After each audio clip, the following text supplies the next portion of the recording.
Hello everyone and welcome to a new season of Instant Replay where I give you my take on the most controversial plays from week 1 of the 2017 MLS season. I'm Simon Borg. We start with Atlanta United FC's first ever match, and they were up 1-0 on the Red Bulls in the 65th minute when Bradley Wright Phillips blasts this ball, which is deflected for a corner kick, except it looks like Atlanta's Carlos Carmona deflected the shot with his arm. Check the slow-mo replay. Interesting that while he's down on the ground, Carmona can be seen grabbing his face.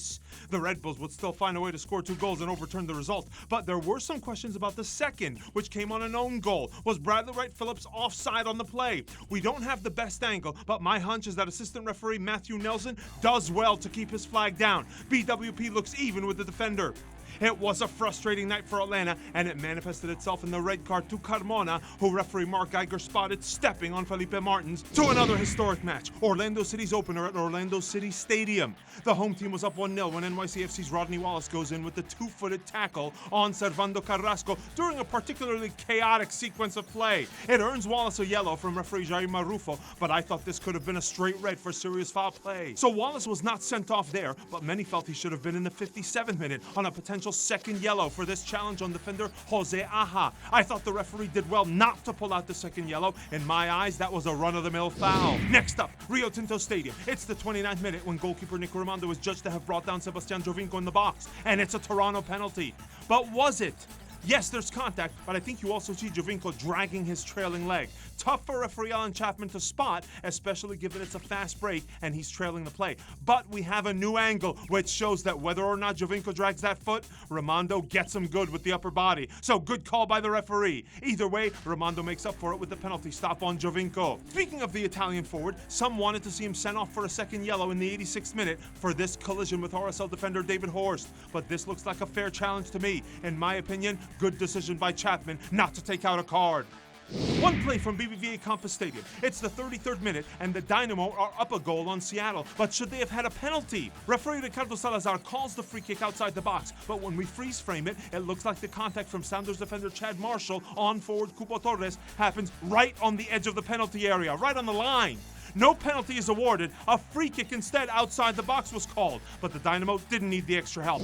It was pretty busy in Portland, and we start with what was arguably the turning point of the season opening match. The first Timbers goal in the 14th minute. It came off a set piece in the corner, awarded on this play. But it looks to me like Portland's Sebastian Blanco is actually the one fouling Minnesota defender Francisco Calvo. And you see Loons head coach Adrian Heath motion toward that corner a few minutes later during a chat with referee Chris Penso. He wanted to see the foul go the other way. And I thought both of Portland's center mids could have also been sent off. First, in the 7th minute, you see David Guzman go in with cleats exposed on defender Vadim Demidov. But referee Chris Penso only gives him a verbal warning. And then Guzman's partner, Diego Chara, goes in with the 2-footed studs-up challenge on Colin Warner in the 25th minute. I thought that also deserved a straight red card. Yes, Chara gets a piece of the ball, but he challenges in a manner that, in my opinion, endangered the safety of his opponent. To the Minnesota player who was pushing the bounds in this one, the center back, Vadim Demidov, who was doing everything and anything he could to stop 6'4" Timbers forward Fernando Adi. You see, Demidov was pretty handy with Adi 7 minutes into the match. No call there. Then in the 11th minute, it looked like referee Chris Penso was about to go to his whistle, and I think he should have, but ultimately no call was made there, despite the fact that Demidov had both hands on Adi. Eventually, Demidov is called for a penalty in the 81st minute with his team down just 1 goal, but there's no doubt about that one. The Timbers convert and eventually blow the doors wide open on their way to a 5-1 win.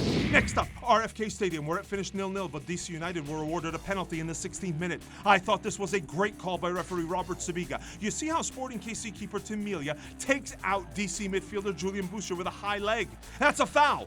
It's in the box. It's a penalty. But Melia makes up for it with a fantastic double save. Now, Sporting KC also had a decent PK shot of their own in the 63rd minute. Was this a handball offense by DC's Marcelo Sarvas in the box? I'd say so. Yes, his arm is by his side, but it looks to me like Sarvas sticks out his hand just enough to deflect the ball. There was a play that had the look of a potential penalty in the 41st minute in San Jose, as Montreal's Marco Donadel sticks a leg out and Quake striker Marco Ureña hits the deck. Referee Baldomero Toledo does not call it, but there is definitely contact as Donadel nicks Ureña's leg, causing him to lose balance. With the benefit of this replay, I think that's a PK.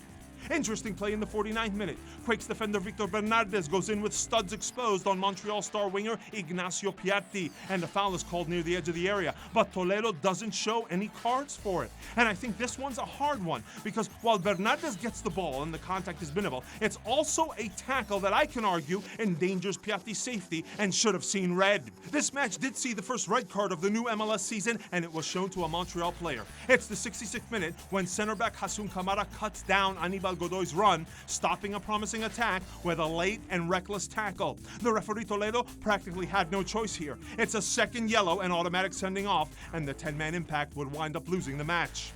To Columbus, where there were 3 handball situations we'll take a second look at. First, in the 16th minute, Crew SC take the lead early on the Chicago Fire, but the visitors were arguing for a handball on Nikolai Ness in the lead up to the goal. But referee Fotis Bazakos doesn't call it. The play continues, and Crew SC get on the board. I thought it was a handball, but Bazakos ruled it inadvertent, ball to hand. Less than 10 minutes later, there was another handball debate over in Crew SC's box, but Bazakos also ruled this one to be ball to hand, and I agree with him here. Defender Jonathan Mensah is just standing there, and his arm was not extended. That's a good no call in my opinion. There was a trickier call in the 76th minute on this cross by Chicago's David Akam, and it's that guy Ness again. Sure, it doesn't look like his arm is outstretched, but I think he's trying to use any part of his body to block the cross. Then again, we don't have the best angle. Nonetheless, Bazakos does not call it play on. Crew SC were up 1-0 early in the second half. There's an argument to be made they should have also had a penalty. Fire center back Joao Meira has his left hand on Ola Kamara's shoulder and looks to tug him down as this cross comes through the box. I thought it was deserving of a penalty kick, but referee Bazakos did not, and the Fire would go on to find an equalizer on this beauty by David Akam. To Colorado, where referee Jose Carlos Rivero had 2 big calls to make. First, on the Rapids goal they waved off in the 64th minute. See here how Rapids forward Dominique Badji pushes the Revolution's Andrew Farrell in the back before the ball makes its way to the far post. That's a great spot by the ref, and the Rapids don't even protest. The StubHub Center, where FC Dallas opened with a 2-1 win over the Galaxy, but should LA have had a PK after 11 minutes? Debutant Romain Alessandrini goes down in the box, and it looks like Dallas right back Hernan Grana sticks his leg out and gets a piece of the Frenchman's left foot, but referee Kevin Stott wasn't going for it. No call. Just a few minutes later, I thought the Galaxy got the benefit of the doubt from Stott on this Jermaine Jones tackle from behind on Dallas forward Christian Coleman, which I thought should have been punished with a red card for serious foul play. When you're almost sitting on a player's ankle, I consider that endangering the safety. Stott opts for the yellow card. The Galaxy got on the board via a penalty kick less than 10 minutes into the second half, but was it a PK?